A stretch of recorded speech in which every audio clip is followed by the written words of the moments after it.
Welcome back aboard the Holly Jolly Polite Ship, everyone. I'm at my grandparents' house where Christmas in July is not currently happening, but it is still currently Christmas in July with Seasick. The actual topic of the video has nothing to do with their house. I just felt like filming here because Chloe's here.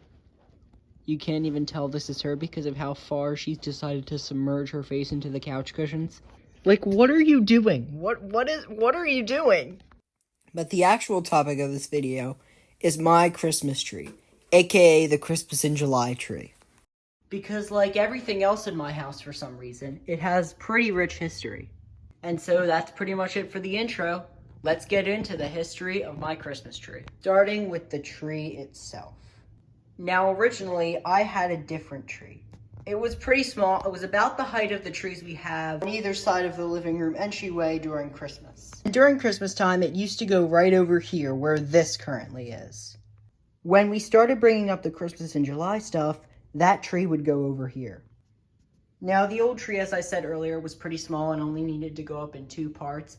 It was an entirely black tree, or as I like to call it, dark green tree, because it's not really black. People call it black. It really isn't black. You know what I mean.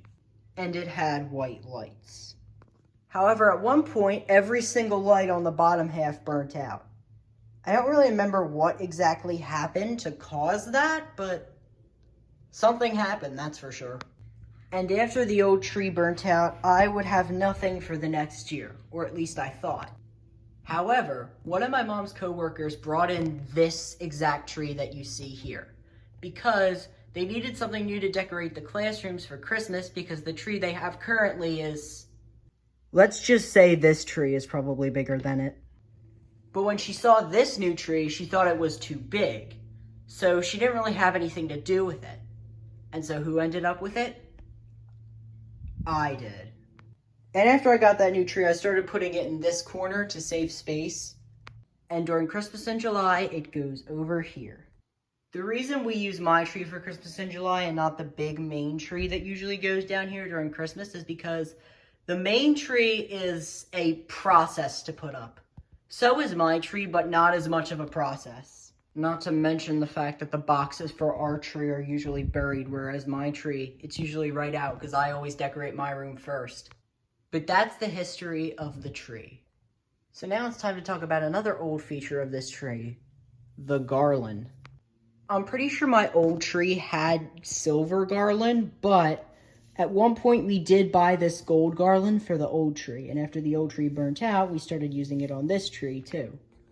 However, we did have to buy some new garland so that we had more room for a bigger tree, which if you look closely, you can kind of notice there's a little bit of a difference here in the garland. That's because that's the new garland. This is the old garland. And now for the ornaments. So all of these balls, I really gotta stop with that, I also had on my old tree. And if you notice, none of them are hung on with ornament hooks, because half of the time, none of them do have ornament hooks, and I don't feel like getting new ornament hooks every time I put them on, so I just hook them onto the tree, especially for a week. Now, I've always had a problem with trying to find enough of them in the box to cover the whole tree. That was until I got these guys, who used to be on the tree we have in the dining room during regular Christmas time. But my mom wasn't the biggest fan of them, so she gave them to me. And then, just recently, I started collecting the Hallmark Snowman ornaments, too. And I'm still on a mission to get them all. Making our way to the top of the tree, it's time to talk about the star, which has a lot to talk about. So I'm pretty sure my dad used to have a Christmas tree in his man cave.